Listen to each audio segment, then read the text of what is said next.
Hello students, नमस्कार। आज के इस वीडियो में हम लोग डिस्कस करेंगे यूनिट 4, जिसमें हम लोग ये जानेंगे कि एक्सेल में फॉर्मूले के साथ हम लोग कैलकुलेशन कैसे करते हैं। परफॉर्मिंग कैलकुलेशन, कोई भी कैलकुलेशन अगर हमें एक्सेल के अंदर करना है तो उसे हम कैसे कर सकते हैं, आज की इस वीडियो में हम लोग यही जानने की कोशिश करेंगे। ठीक है, जैसा कि आपको पता है कि एक्सेल में हम लोग डाटा एंट्री के साथ साथ उसमें कुछ इक्वेशंस को भी सॉल्व कर सकते हैं, कुछ हम कैलकुलेशंस भी कर सकते हैं, जैसे जोड़ना, घटाना, गुणा, भाग। ये सारी कैलकुलेशन जो है हम एक्सेल में बहुत आसानी से कर सकते हैं। तो उसके लिए हमें जो ज़रूरी स्टेप्स हैं वो फॉलो करने होंगे। पहला स्टेप क्या है हमारा कि सबसे पहले तो हमें ये समझना होगा कि हमें किस सेल में फॉर्मूला लगाना है और कैसे लगाना है। एक्सेल का फॉर्मूला, एक्सेल में जो फॉर्मूले होते हैं उनको हम कैसे यूज करेंगे। A formula is a set of mathematical instructions. Formula क्या है? एक सेट है मैथमेटिकल इंस्ट्रक्शंस का। जो भी मैथमेटिकल इंस्ट्रक्शंस हैं, जो भी मैथ के इक्वेशंस हैं, उनका एक सेट होता है। That can be use in Excel to perform calculation, जिनको हम लोग एक्सेल में कैलकुलेशन के लिए यूज करते हैं। Formula are started in the formula box with an equal sign. इस बात को बहुत ध्यान से समझिएगा कि जब भी हम फॉर्मूला लिखेंगे तो वो हम लिखते हैं फॉर्मूला बॉक्स में। ठीक है, आप चाहें तो सेल में भी डायरेक्ट लिख सकते हैं, फॉर्मूला बॉक्स में लिखेंगे। और जब भी फॉर्मूला स्टार्ट होगा तो उसके आगे एक इज इक्वल टू का साइन जरूर होगा। जैसे मैं अगर लिखूँ is equal to 5 + 8 multiply by 2 and -6 divided by 3, तो इसका आंसर क्या होगा? एक्सेल तुरंत कैलकुलेट करके बता देगा कि सबसे पहले जो है वो डिवाइड का काम होगा, फिर मल्टीप्लाई होगा एंड देन ऐड और सब्ट्रैक्ट। मतलब 5 + 4 - 2। ठीक है, 5 + 4 - 2, तो इसका आंसर हो जाएगा हमारा 7। क्लियर? चलिए, मुख्य रूप से एक स्प्रेडशीट प्रोग्राम के रूप में डिजाइन किया गया। ठीक है, माइक्रोसॉफ्ट एक्सेल बेहद पावरफुल और वर्साटाइल मतलब बहुत ज़्यादा काम करने वाला प्रोग्राम है। यह नॉर्मल कैलकुलेशन के साथ साथ मैथ और इंजीनियरिंग के प्रॉब्लम्स को भी सॉल्व करता है। और जैसा कि हमने कहा कि हर मैथमेटिकल इक्वेशन को सॉल्व करने से पहले आपको इक्वल साइन देना होता है। तो कोई भी आप फंक्शन इसमें यूज़ करिए, आपको इक्वल साइन शुरू में लगाना ही लगाना है। तो उम्मीद करता हूं कि आपको ये बात समझ में आ गई होगी। चलिए आगे बढ़ते हैं और देखते हैं। There are many elements to an Excel formula. कह रहा है कि बहुत सारे एक्सेल फॉर्मूला में बहुत सारे एलिमेंट्स होते हैं। क्या क्या? सबसे पहली चीज रेफरेंसेस। रेफरेंसेस क्या होता है? द सेल और range of cells that you want to use in your calculation. अगर आप अपने कैलकुलेशन में किसी सेल का यूज करना चाहते हैं या किसी सेल की एक पूरी रेंज का यूज करना चाहते हैं तो इसी चीज को हम रेफरेंस कहते हैं। ठीक है, सेल रेफरेंस। कैसे? यहां पर देखो, यहां पर आप देखेंगे कि लगा है इज इक्वल टू, क्योंकि यहां से फॉर्मूला स्टार्ट हो रहा है। तो फॉर्मूला स्टार्ट करने के लिए इज इक्वल टू लगा दिया गया है। उसके बाद में आप देखोगे कि इज इक्वल टू के बाद में लिखा हुआ है A1। तो A1 जो है वो इस सेल को रिप्रेजेंट कर रहा है, प्लस A2 जो है वो इस सेल को रिप्रेजेंट कर रहा है क्योंकि ये A नंबर कॉलम में है और 2 नंबर रो में है। फिर प्लस A3 मतलब कि वो इसे रिप्रेजेंट कर रहा है, प्लस A4 यहाँ रिप्रेजेंट हो रही है, एंड डिवाइडेड बाई 4। तो क्या होगा कि इन सबको जोड़ा जाएगा और जोड़ने के बाद में उसे 4 से भाग लगा दिया जाएगा। ये हुआ इसका एक्चुअल मतलब ये कि इस चारों संख्या को जोड़ के और फिर 4 से डिवाइड किया जाएगा। तो जब चारों संख्या को आप जोड़ेंगे तो जो भी आंसर आएगा उसमें 4 से भाग लग के यहाँ आंसर आ जाएगा। इस काम को आप दूसरे तरीके से भी कर सकते हैं। आप देखो कि यहाँ पर लाइन से चीज़ों को जोड़ा गया है, A1 A2 A3 A4 A4 जो भी है। तो इसके लिए हम एक फंक्शन भी यूज कर सकते थे विच इज सम। तो आपने लिखा इज इक्वल टू सम, मतलब जोड़ना है। किसे जोड़ना है? यहाँ पे दो ही बातें लिखी हैं, A1 कॉलन, ध्यान से समझेंगे, A1 कॉलन A4 इसका मतलब है ये एक रेंज बन रही है। ये क्या बन रही है? रेंज। कैसे? A1 का मतलब ये और A4 का मतलब ये, तो यहाँ से यहाँ तक एक पूरी रेंज बन गई। इस रेंज में आने वाले सभी डेटा को एक साथ जोड़ लिया जाएगा, तो ये होता है रेफरेंस। ठीक है, तो जब भी हम अपने फॉर्मूले में किसी सेल एड्रेस का यूज करते हैं तो वो हमारे फॉर्मूले में क्या कहलाती है? रेफरेंस कहलाती है। समझ में आई बात? चलिए, तो आई होप कि आपको यह रेफरेंस क्लियर हो गई होगी। सेल और रेंज, इसी को सेल रेफरेंस कहते हैं। ठीक है, तो ये बात तो हमने देख ली।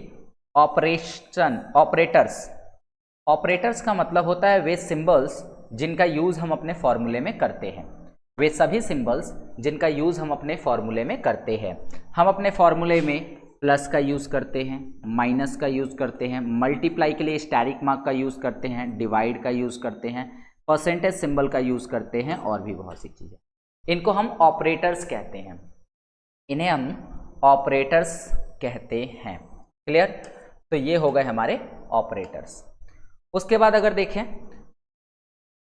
कॉन्स्टेंट्स। कांस्टेंट का मतलब होता है वो वैल्यू जो चेंज ना हो, वो वैल्यू जो किसी भी सिचुएशन में चेंज नहीं होती। जैसे अगर इस फॉर्मूले में कहूं तो यहाँ A1, A2, A3, A4 ये सेल रेफरेंस है जिनमें कुछ वैल्यू है और ये वैल्यू कभी भी चेंज हो सकती हैं, जबकि ये 4 हमेशा 4 ही बना रहेगा, ये 4 कभी चेंज नहीं होगा। यही वैल्यू है कांस्टेंट। नंबर और text value that do not change, वैसे नंबर या टेक्स्ट की वैल्यू जो कभी चेंज नहीं होती हैं कांस्टेंट कहलाती हैं, जो स्थिर बनी रहें, फॉर्मूले में स्थिर बनी रहें।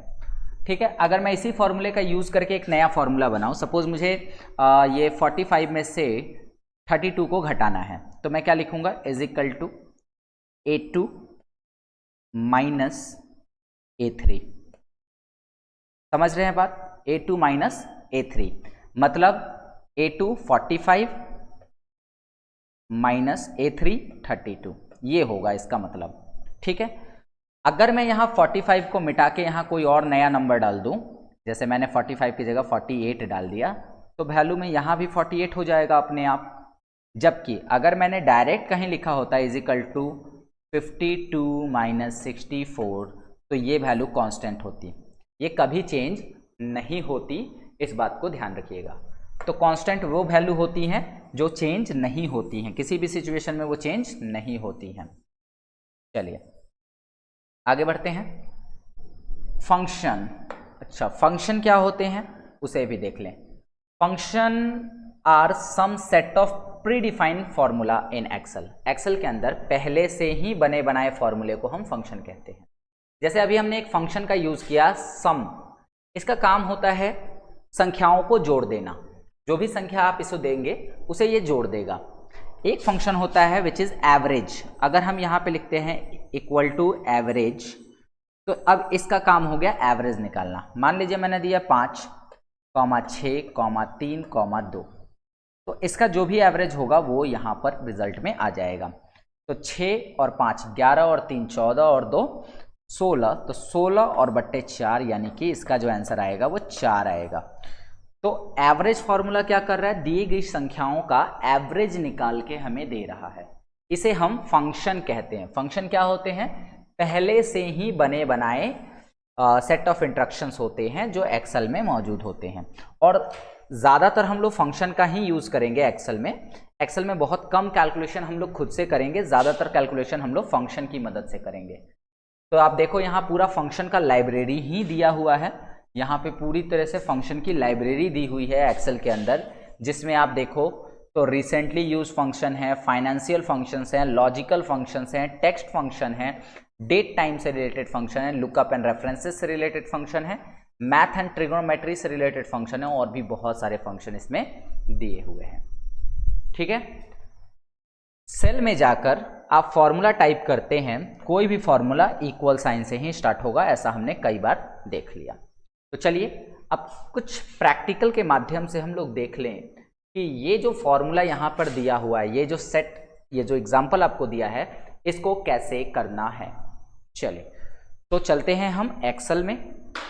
उसके लिए सबसे पहले आपको अपने कंप्यूटर में सर्च करना होगा EXCEL, एक्सेल लिखकर सर्च करना होगा। एक्सेल जब खुलेगा तो आपको एक ब्लैंक वर्कबुक लेना होगा, ठीक है। तो यहाँ पे एक्सेल खुलने के बाद आपको ब्लैंक वर्कबुक लेना होगा। लेकिन आपको अगर याद हो तो लास्ट क्लासेस में मैंने एक वर्कबुक बनाया था जिसका नाम था वर्कबुक 1। अगर आपके पास है तो आप उसे को खोल लीजिए, और अगर नहीं है तो आप दोबारा नया वर्कबुक यहाँ से ब्लैंक ले सकते हैं। मैं इसी को खोल लेता हूँ क्योंकि इसमें मैंने ऑलरेडी काम किया हुआ था, ठीक है। फिर आते हैं एक अलग शीट पर, और इस शीट पर हम लोग वही डेटा रेडी कर लेते हैं जो हमने देखा 22, 45, 32 और 65। तो हम यहाँ पर लिखते हैं 22, 45, 32 और 65, ठीक है। किसी भी सेल में हम लिखेंगे इज इक्वल टू, और आपको खुद से नहीं टाइप करना है A1 A2 ये सब खुद से नहीं टाइप करना, आपको 22 पे बस क्लिक कर देना है। तो जैसे ही आप यहाँ क्लिक करते हैं आप देखेंगे कि A1 खुद से ले लिया इसने। फिर यहाँ डालेंगे प्लस का सिंबल, A2 यानी 45, फिर डालेंगे प्लस का सिंबल, और फिर यहाँ डालेंगे A3 एंड देन A4। चलिए, तो ये हो गया हमारा। ब्रैकेट बंद करेंगे, शुरू में भी ब्रैकेट लगाना था हमें, ब्रैकेट को हमने बना लिया और फिर बट्टा में कर दिया 4। तो इसका क्या रिजल्ट आया? तो इसका रिजल्ट आ रहा है 41, क्योंकि सारी संख्याओं को जोड़ के और 4 से भाग दिया जा रहा है। तो सभी संख्याओं को जब हम जोड़ते हैं तो 164 आता है, और 164 को जब हम 4 से डिवाइड करते हैं तो हमारे सामने 41 देखने को मिलता है। अच्छा, क्या फ़र्क है अगर हम इस ब्रैकेट को बंद ना करें तो क्या दिक्कत आ सकती है, देख लेते हैं। एक बार मैं बिना ब्रैकेट को बंद किए इसको जोड़ के दिखाता हूं आपको, बटा 4। तो इसका रिजल्ट बहुत ज़्यादा डिफरेंट आएगा, जो कि होगा 111.25। ये दोनों में क्या डिफरेंट था वो मैं आपको एक बार समझाने की कोशिश करता हूं। यहां पर जब आप देखते हैं तो इस फॉर्मूले में हमें क्या दिखाई दे रहा है? इस फॉर्मूले में हमें दिख रहा है कि पहले संख्याओं को जोड़ा जा रहा है। आपको बॉडमास का रूल पता होगा, बॉडमास में ब्रैकेट का काम पहले होता है, ठीक है। तो पहले यहां संख्या को क्या किया जा रहा है? जोड़ा जा रहा है। तो इन संख्याओं को जोड़कर और तब 4 से भाग लग रहा है। तो जब संख्याओं को जोड़ा जा रहा है तो आ रहा है 164, और तब 4 से इसमें भाग लग रहा है, जिसकी वजह से आंसर आ रहा है हमारा 41। इसमें क्या हो रहा है? बॉडमास में अगर ब्रैकेट नहीं है तो पहले डिवाइड का काम होगा, तो पहले ये वाला काम हो रहा है, बाकी बाद में जुड़ रहे हैं। तो A4 की वैल्यू जो है वो 65 है, तो 65 में पहले 4 से डिवाइड हो जा रहा है। ये वाला काम हमारा पहले हो जा रहा है। 65 में 4 से डिवाइड हो जा रहा है, तो क्या आएगा यहाँ पर? 4 1 ज़ा 4 एंड 4 6 ज़ा 24। तो 4 6 24 हो गया, एक बचा है तो यहाँ पर आ जाएगा 0.25 1 की वजह से। इसको पूरा पूरा भाग लगाएंगे 16.25 हो जाएगा, और उसके बाद बाकी values like 22 plus 45 plus 32 plus अभी जो वैल्यू आई है ये, इसको जब हम जोड़ते हैं 16.25, तो अभी हम 16, 32 और इनको जोड़ लेते हैं। कितना आएगा? 6 2 8, 8 और 5 13, 13 और 2 15 का 5 गया, हाथ में 1 चला गया, फिर 1 और 3 4, 4 8, 8 8 और 2 10 और 1 हासिल मिला के 11, 115.25 इसका आंसर आएगा। तो आंसर में डिफरेंट क्यों आया? क्योंकि यहाँ पर एक ब्रैकेट की मिसिंग की वजह से। तो आशा करता हूँ कि आपको ये कैलकुलेशन तो समझ में आई होगी कि एक्सेल ये कैलकुलेशन कैसे कर रहा है। बात समझ गए? चलिए, तो अब हम लोग आगे बढ़ते हैं। मैंने आपको कैलकुलेशन करके दिखा दिया कि आखिर एक्सेल काम कैसे कर रहा है। तो याद रखिएगा, एक्सेल बॉडमास रूल को फॉलो करता है। एक्सेल में बॉडमास का रूल फॉलो होता है। अगर आप बॉडमास जानते हैं तो आपको पता होगा कि पहले डिवाइड का काम होता है, उससे भी पहले ब्रैकेट का काम होता है। तो ये चीज़ आप देख पा रहे होंगे कि 41 एक का आंसर आया, एक का आंसर आया 115.25। क्लियर? चलिए, इसके अलावा एक फंक्शन हमने यूज़ किया इसमें, जो है इज इक्वल टू सम। अब देखो, सम का काम क्या होता है? जोड़ना। तो जोड़ने के लिए आप 1 बाय 1 भी दे सकते हैं और लाइन से ऐसे क्लिक करके सिलेक्ट कर लीजिए। यहाँ पर मैंने ये A1 से A4 नहीं लिखा, एक्सेल ने खुद लिख लिया, क्योंकि मैंने यहाँ A1 से लेकर A4 तक सेलेक्ट किया। तो ये एक रेंज बन गई, A1 से लेकर A4 तक की संख्याओं को जोड़ा गया। जोड़ने पर क्या आया? 164। अब इसमें 4 से डिवाइड कर दिया गया, तो डिवाइडेड बाई 4। तो जैसे ही हम इसको करेंगे 41। तो आशा करता हूँ कि आपको ये बात अच्छे से समझ में आ गई कि कैलकुलेशन एक्सेल के अंदर कैसे करनी होती है। ठीक है, चलिए तो यहाँ पर आपको नोट कर लेना है, आप अपने बुक में यहाँ पर नोट कर लेंगे कि इनका आंसर क्या होगा। ठीक है, इसका आंसर आएगा 41 और इसका भी आंसर आएगा 41। चलिए, तो आशा करता हूं कि आज की ये वीडियो आपको समझ में आई है, ये वीडियो आपको समझ में आ गई। तो चलिए अब आगे आपसे मिलते हैं हम अगले वीडियो में।